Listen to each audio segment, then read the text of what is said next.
Today is Thursday, August 28th. We'll tell you about a tragedy during the first week of classes at a Catholic school as a mass shooting targeted children. Also, the latest shakeups in public health. The CDC director was fired, and COVID vaccines were approved, but with new limits. Plus, funding for sex ed at risk, how ChatGPT is making changes to deal with mental crises, and why sleepaway camps for adults are becoming more popular. Those stories and even more news to know next. Welcome to The Newsworthy. All the day's news in around 10 minutes. Fast, fair, fun, and on the go. I'm Erica Mandy. Thanks so much for being here. You ready? Let's do this. Unfortunately, we start today with a tragedy out of Minnesota. A shooter opened fire on children who went to a Catholic school in Minneapolis as they were attending their first mass of the school year. An 8-year-old and a 10-year-old were killed. 17 other people were hurt, including 14 other children. Federal officials say the attacker was a 23-year-old transgender woman who died by suicide.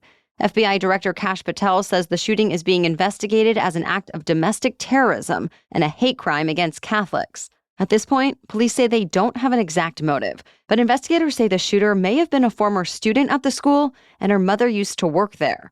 Authorities are also looking into some pretty horrific social media posts, including graphic diary entries, pictures, and video depicting elements of what later happened. They say all the weapons the shooter used were bought legally.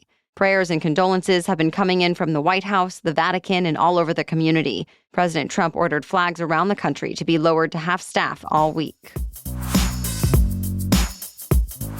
President Trump made good on his threat to double India's tariffs. This week, a 25% tariff was added onto Trump's last 25% tariff, this one over India buying Russian oil, since Trump says it's been helping to finance the war in Ukraine. And it's a big difference from the nearly 2.5% tariff India paid in recent years. Top U.S. imports from India include smartphones, chemicals, plastic, leather goods, agricultural products, and metals. One issue is many American importers in recent years have tried to lessen their dependence on China by shifting production to India. Well, now the tariff rates for Chinese and Indian imports are almost the same. By the way, you know how earlier this week we told you about foreign mail carriers suspending deliveries to the U.S.? Well, now even more have decided to do the same. Japan, Australia, Taiwan, and Mexico have joined several countries in Europe, as well as India, South Korea, and New Zealand, in pausing American package shipments. It's all in response to confusion over a new rule that's set to kick in tomorrow. It's the one that ends the so-called de minimis exemption that has meant packages worth less than $800 have not had to pay tariffs. Well, now that's only going to be the case for packages worth less than $100. But there's apparently a lot of questions still unanswered, like how new tariffs are going to be collected, what data will be required, and so on. So for now, a lot of businesses are going to be waiting to see just how long deliveries will be suspended. Most states are now at risk of losing federal funding for sex education. We're talking about $81 million in funding for 46 state and territorial programs meant to prevent teen pregnancies and STIs. And the health department under President Trump says it's ready to pull all of it unless they remove any mentions of so-called gender ideology. Basically, they have to remove any references to transgender people, cannot get into the definitions of gender identity, and cannot let students share their pronouns. As the Trump administration put it, quote, federal funds will not be used to poison the minds of the next generation. Already, California decided not to remove references to trans people from the curriculum, saying the materials were all medically accurate, age-appropriate, and relevant. And with that, the state lost $12 million in funding. At this point, most other states say they're still reviewing the new directive and deciding what to do next. The new CDC director, who was sworn in just a month ago, has been ousted. It came after a tense confrontation yesterday in which Health Secretary Robert F. Kennedy Jr. tried to push out Dr. Susan Menares, and she refused to resign. So President Trump then fired her. 4 other high-profile CDC officials, like the CDC's chief medical officer, did quit, despite having worked for many different administrations in the past. And the New York Times cites sources who say they did so in frustration over vaccine policy. Dr. Menares' lawyers say in her case there were even bigger issues, that, quote, it's about the systematic dismantling of public health institutions, the silencing of experts, and the dangerous politicization of science. Before this, the CDC had already been severely downsized with hundreds of layoffs and funding cuts, and some lawmakers are now calling for more oversight.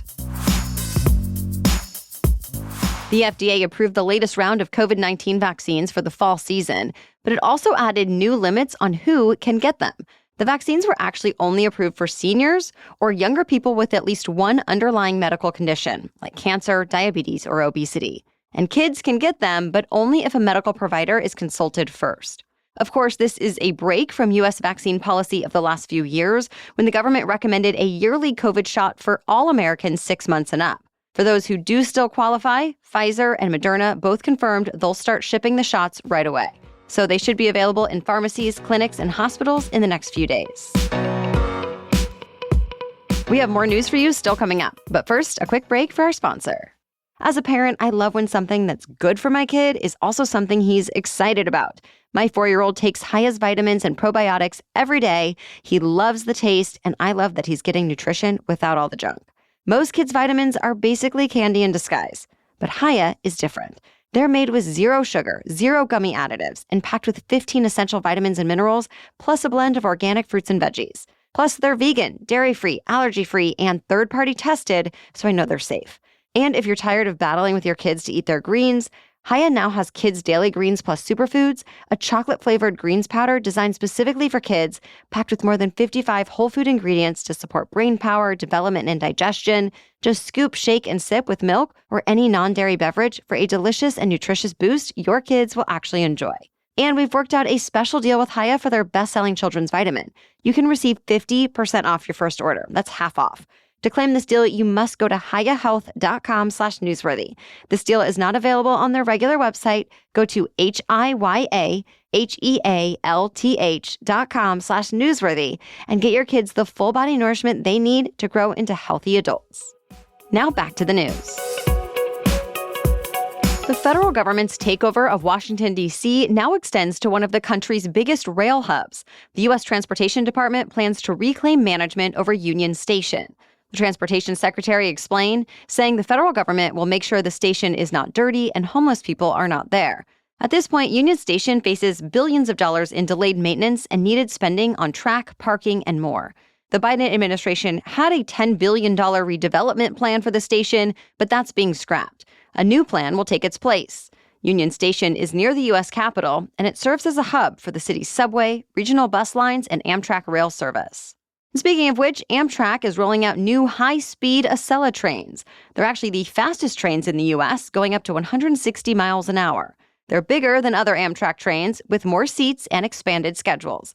They begin service today in the Northeast Corridor between Washington, D.C., New York City, and Boston.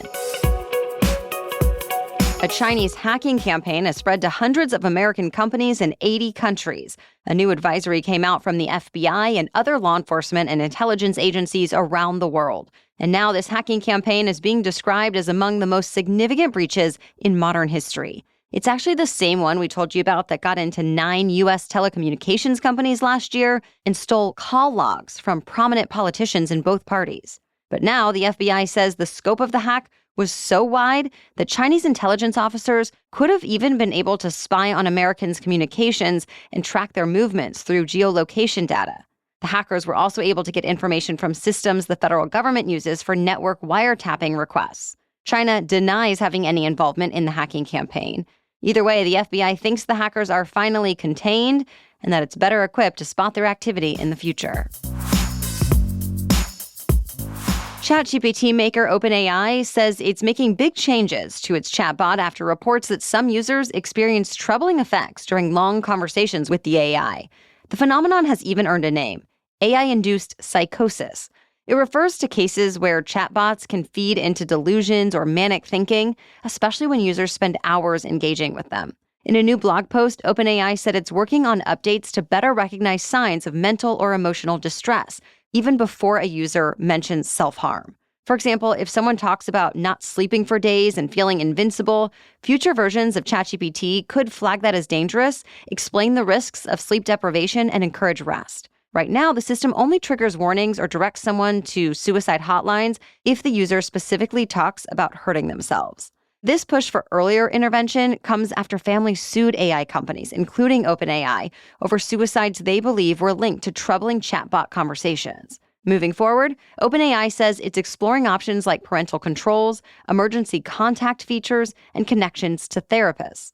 It's unclear how accurate the new safeguards will be in real time, but some see the fact that AI companies are at least acknowledging and responding to these issues now, earlier than social media platforms did, as a promising step.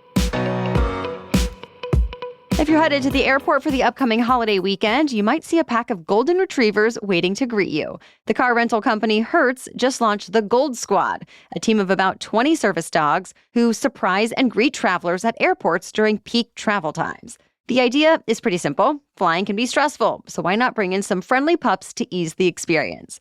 But this isn't just about feel-good moments. Hertz is using the Gold Squad to promote its Gold Plus Rewards loyalty program, which the company says allows members to skip the counter, book faster, and earn points for free rental days.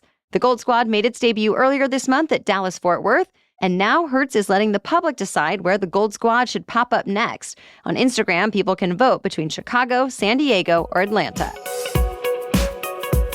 Well, that's it for the main news today, so now it's time for Thing to Know Thursday. But first, this episode is sponsored by Wix.com. Have you ever used a website platform that felt limiting, where you had to stick to the same cookie-cutter template and couldn't really make it your own? That's why Wix.com is different. Wix lets you build without limits. You can use their super smart AI builder to create a site in just minutes, or start with one of more than 2,000 customizable templates and tailor every detail to match your style. Their interface makes it easy and fun. They have drag and drop tools, an AI image studio, and design effects that make your site look polished and professional. For those running a business, Wix has you covered for everything from e-commerce to appointments to services, and it's all built in. No need to juggle add-ons. Wix has been a leader in web tech for almost 20 years now, so you know you're using a platform that's tried, trusted, and constantly innovating. Ready to create your own website? Go to Wix.com. That's Wix.com to start building your website today. Thanks to Wix for sponsoring our show. Now back to Thing to Know Thursday. So adults are apparently heading back to camp. A new trend of sleepaway camps for grown-ups is taking off. The Wall Street Journal talked about a popular one called Camp Social in Pennsylvania. It's a 3-day retreat that looks a lot like the camps you might remember from childhood. Ropes courses, bracelet making, even bunk cheers. But there are some adult upgrades too, like wine tastings, paint and sip classes, and a Dunkin' truck making rounds to hand out coffee. Organizers say the goal is to close the friendship gap many adults feel. About 400 women attend each session, and more than 90% show up solo. The founder says the combination of activities, shared cabins, and a break from technology creates camp magic that builds friendships fast. She says 3/4 of campers come again. And it's not just Camp Social. Similar programs like Camp No Counselors and Club Getaway have been expanding as well.